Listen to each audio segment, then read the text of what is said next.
Welcome to the Geriatric Millennials. This is Jayme. And this is Beth. And we are two oldish, youngish ladies talking about our top 5 to-be-read books. Yes. We share a lot of books. We do. We're both big readers. Yes. I mean, Jamie's a really big reader.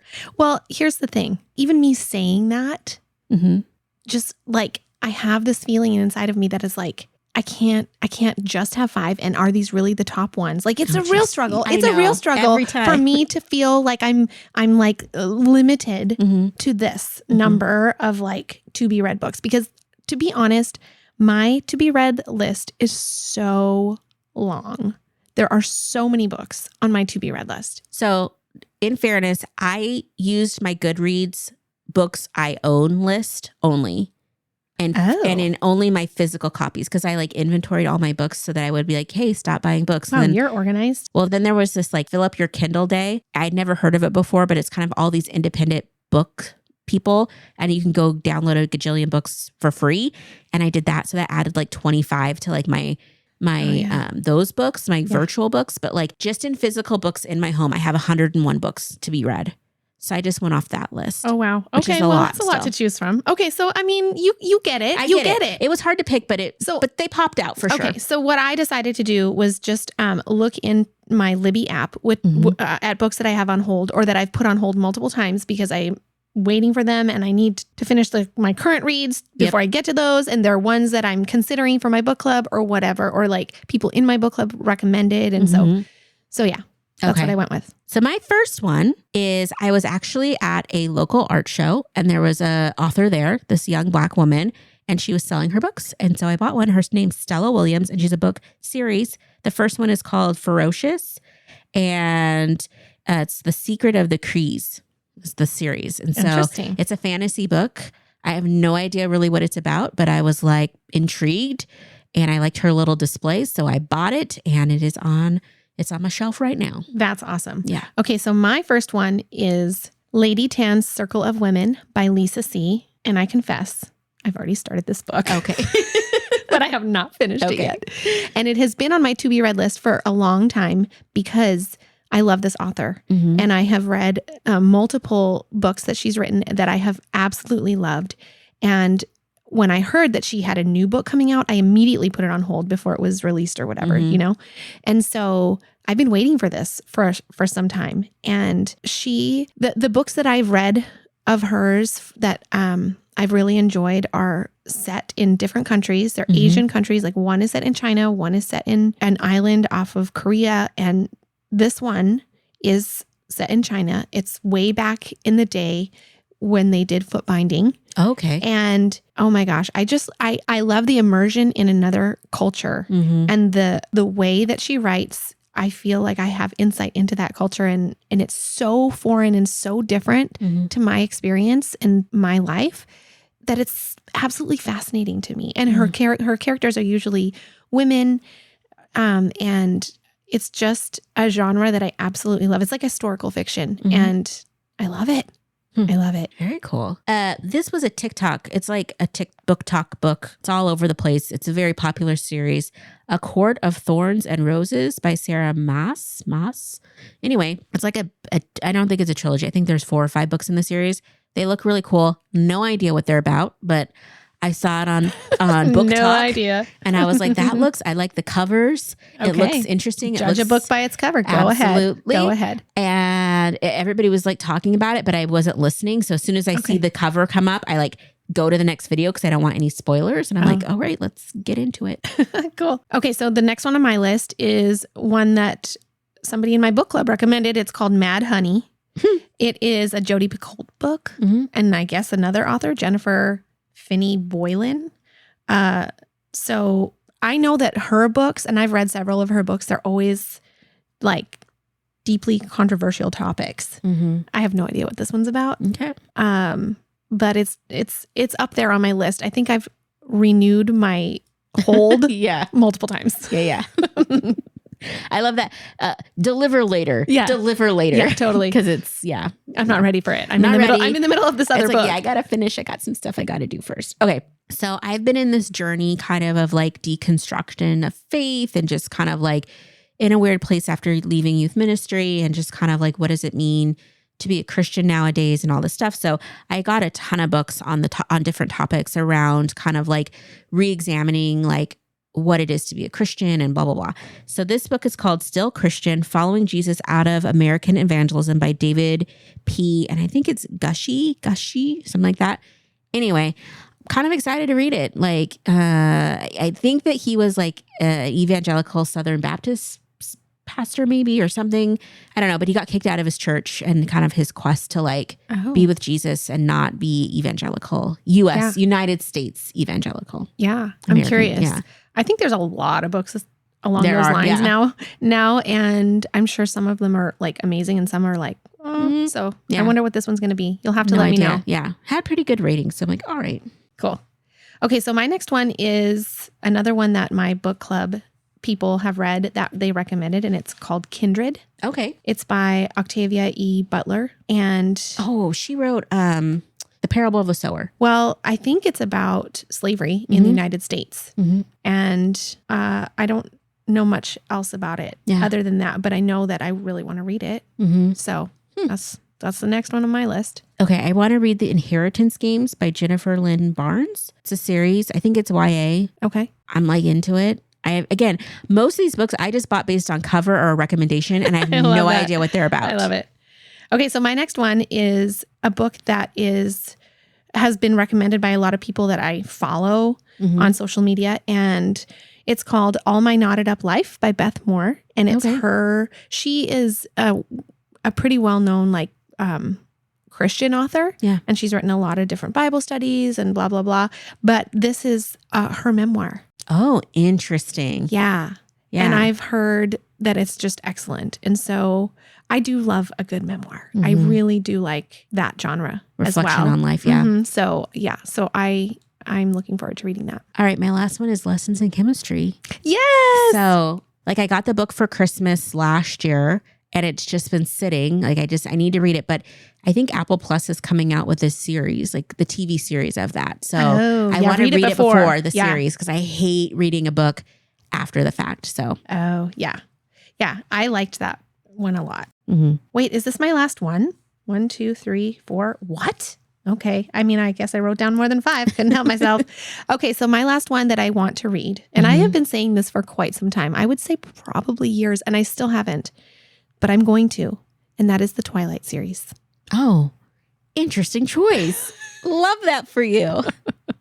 So many people, it's like everyone I know has read this. Have you read this? No. Oh, what? You haven't? Okay. Well, okay. The reason Did you why watch the movies? I watched the movies. Oh, there we go. But the reason why I didn't watch them is you mean read them? Oh, yeah. The reason why I didn't read them is because I had a student at the time that was super into it. She's like one of my best friends now. And one day I was hanging out with her and she retold me all of the books. What? We were just talking about it, and then she was really into it. So she's telling me all of like the entire stories of all of them and all these like facts and stuff, not in a creepy way, but in like the best way possible. Cause it was like the Cliff's Notes version, and I was just like, are people that, if you don't know what Cliff's Notes are for anybody that's not a geriatric millennial, back in the day, you could buy these little books that were the summaries of books that you were supposed to read in class. Then they give you the summary and like the main points and all that stuff. So you could look like you were smart and read the book. Now we have, synopsises online and whatnot. So anyway, but yeah, it was fabulous. Yeah. And I was like, I never felt the need to read them. I don't need to read them. Yeah. Well, I have managed to avoid all the spoilers. Oh, wow. And I've talked to many people. I mean, even my husband read these and loved them. They're like YA. So I still haven't though. They're like Mormon YA too. I still haven't read them. And it's getting up higher and higher on my to-be read list. Yeah. I mean, I feel like I'm going to start the series. Short reads for you too. Maybe I'll read them too. I don't think they're short. I mean, their books are pretty thick. I know, but I don't think that they're like complicated. They're not heavy. No. You're not having to like look up words and like, Right. Okay. Yeah. As a bonus, since we went through our list pretty quick, what are you reading right now? Or what have you just finished reading? Okay. Well, I did tell you that I started the Lady Tan Circle of Women, and I am really liking that book. And I just finished Between Two Kingdoms. When we were camping. I think I finished that. And that is a memoir, and it was really, really good. I really liked it. Okay, so I just finished reading Yellowface, which is a recommendation by a friend. No idea what it's about. For some reason, I thought it was going to be nonfiction, but it wasn't. It's this amazing story about kind of a writer who, she's about a writer who's white who ends up working on a story about a Chinese labor union type thing. I can't remember the thing, but it's like the history, this kind of forgotten history of like Chinese Americans or something. And anyway, kind of how that all transpires. But it is a fascinating book. And it was so interesting about cultural appropriation and, different types of feminism and things people will do for fame and money and power and, acknowledgement and to be recognized. So it was really good. It was a quick listen. It was like an 9-hour book on tape. Oh my gosh, I'm just aging myself. Who says book on tape? Book on tape. You do. You do that. We do. I do. I do it. Okay, so I listened to most of my books I listen to these days. And I listened to one. It was only 3 hours. I was like, dang, I can do that. I can do that really fast. And it was How to Keep House When You're Drowning. Oh, yeah. I don't think I learned much because I feel like I already did all that. Basically, the whole point was like, you're fine. Mm-hmm. Like you don't Which have is sometimes to hear. Nice to hear. It is. And there was a lot. I mean, there were the tips that she gave, I feel like I'm already doing. Mm-hmm. And so, yeah. So, I mean, it was good. The author, because she's a TikTok person. Casey Davis. Yeah. I actually got an idea from her because like I have a hard time keeping my house tidy during the week because I'm go. Mm-hmm. And by go, I mean just go to work and then come home and be tired. Yeah.